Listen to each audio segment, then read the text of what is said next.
తెనుగోళ్ళు ఇచ్చిన శిల్పక పండ్లు తేనె మామిడి పండ్లు తీయంగా తిందామె తీరొక్క పండ్లు చిలక నేరేడి పండ్లు కాపంలో ఇచ్చిన మక్క కంకులు అవి పాల కంకులు కాల్చుకొని తిందాము కందికాయలు పచ్చి పల్లికాయలు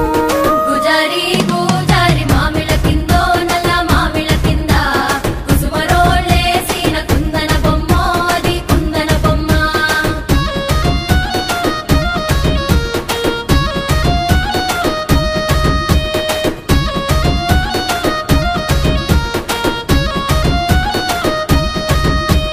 బెస్తోలు పెట్టిన పచ్చి చేపలు